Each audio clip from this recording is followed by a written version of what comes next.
ഒരു മുട്ടക്കറി ഉണ്ടാക്കാൻ പോവാണ്. അത് ഹോട്ടലിലൊക്കെ ഉണ്ടാക്കുന്ന പോലത്തെ ഒരു മുട്ടക്കറിയാണ്. അതിൽ ആദ്യം കുറച്ച് ഓയിൽ ഒഴിക്കാം. 2 ഉള്ളിയാണ് സ്ലൈസ് ആയിട്ട് അരിഞ്ഞതാണ്. ഇതിൽ തക്കാളി ഒന്നും ഞാൻ ഉപയോഗിക്കുന്നില്ല, വെറും ഉള്ളി മാത്രം ഇട്ടിട്ട് കറി വെക്കാം. കുറച്ച് ഉപ്പിട്ട് കൊടുത്തോട്ടോ, ഒരു 1 സ്പൂൺ ഉപ്പിട്ട് കൊടുക്കുമ്പോൾ വാടാൻ വേണ്ടിയിട്ട്. ഇല്ലെങ്കിൽ അതിൻ്റെ ഒരു ടേസ്റ്റ് വരുന്നുള്ളൂ.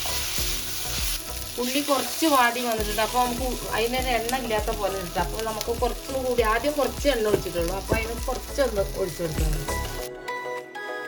ഇത് നല്ല ബ്രൗൺ ആവണ്ട, അതിൽ ഇടയ്ക്ക് ഒരു കളർ വരുന്നില്ല. അപ്പോൾ അതേപോലെ ആയാൽ മതി, അപ്പോഴാണ് ഈ കറിയുടെ ടേസ്റ്റ് വരുന്നത്. അതിന് ഞാൻ 2 പച്ചമുളക് കീറിയിട്ട് കൊടുക്കുന്നുണ്ട്, 1 സ്പൂണ് ഇഞ്ചി, 1 സ്പൂണ് വെളുത്തുള്ളി.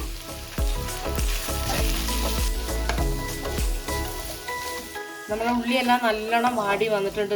ഇതേ ഒരു പരുവത്തിലായാൽ മതിട്ടാണ്, ഇതാണ് കറക്റ്റ്. അപ്പോൾ ഇതിലേക്ക് പൊടികളുണ്ട്. നമുക്ക് 1/2 സ്പൂൺ മഞ്ഞൾപ്പൊടി ഇട്ടുണ്ട്,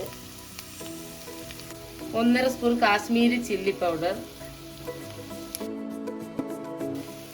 മല്ലിപ്പൊടി ഒരു 1.5 സ്പൂൺ, ഗരം മസാല 1/2 സ്പൂൺ, പാകത്തിന് ഉപ്പ്. നമ്മൾ ഓൾറെഡി ഉള്ളിയിൽ ഇട്ടിട്ടുണ്ട്, അപ്പം അതിനനുസരിച്ച് 1/2 സ്പൂൺ ഉപ്പ് പാകത്തിന് ഇട്ടാൽ. പൊടികളൊന്നും കരിയാൻ പാടില്ല, കരിഞ്ഞാൽ പിന്നെ ആ കറിയുടെ ടേസ്റ്റ് പോകും. അപ്പം നമ്മൾ സ്ലോയിൽ വെച്ച് തന്നെ നല്ലോണം ഒന്ന് ചൂടാക്കി പൊടികളുടെ മണമൊക്കെ മാറുന്ന വരയ്ക്ക് നമ്മൾക്കിങ്ങനെ ഇളക്കിയിട്ട് ഇരിക്കാം. പൊടികളുടെ മണമൊക്കെ നല്ല മാറിയിട്ടുണ്ട്. അപ്പോൾ നമുക്ക് ഇതിലേക്ക് മുട്ട ഇട്ട് കൊടുക്കാം. 4 മുട്ട ഇട്ടിട്ടുണ്ട് ഞാൻ.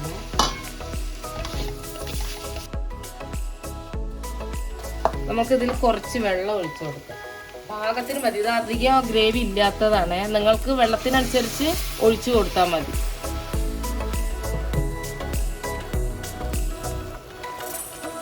നമുക്ക് ഇതിൽ കുറച്ച് ഉള്ളിയിൽ ഒരു മധുരം വരും കേട്ടോ. അപ്പോൾ നമ്മൾ ഇത് നോക്കുമ്പോൾ ഉള്ളിയിൽ ആ ഒരു മധുരം ഇല്ലെങ്കിൽ വേണ്ടവരിട്ടാൽ മതി കേട്ടോ. അപ്പം അത് കാരണം ഞാൻ ഒരു നുള്ളു പഞ്ചസാര ഇട്ട് കൊടുക്കുന്നുണ്ട്. അപ്പം ഇതിൻ്റെ ആ ഒരു ടേസ്റ്റിന് വേണ്ടിയിട്ടാണ്. ചപ്പാത്തിയുടെ കൂടെ കഴിക്കാം, പിന്നെന്താ വെള്ളപ്പത്തിൻ്റെ അപ്പം അതിൻ്റെ കൂടെയൊക്കെ കഴിക്കാം. അപ്പം എല്ലാവരും ട്രൈ ചെയ്ത് നോക്കണം കേട്ടോ. ഇത് ഇനി ഒരു 2-3 മിനിറ്റ് ഒന്ന് മൂടി വയ്ക്കാം. നമുക്ക് ആ മുട്ടയിൽ ആ മസാലയൊക്കെ ഒന്ന് പിടിക്കാൻ വേണ്ടിയിട്ട് മൂടി വയ്ക്കാം. നമ്മളുടെ മുട്ടക്കറി റെഡിയായി, കണ്ടില്ലേ? ഇത്രയും മതി കേട്ടോ.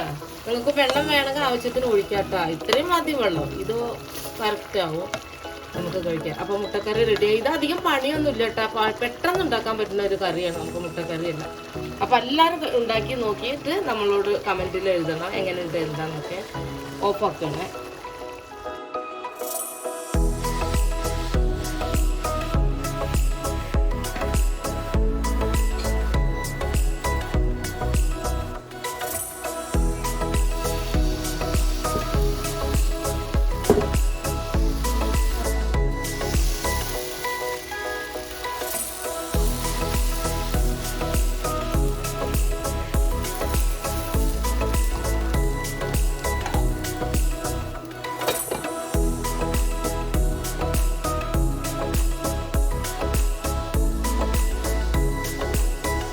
കുളിച്ചിട്ടില്ല സത്യം പറഞ്ഞ, ഇവിടെ തണുപ്പായ കാരണം കേട്ടോ. അപ്പം അങ്ങനെ ഇരിക്കണേ.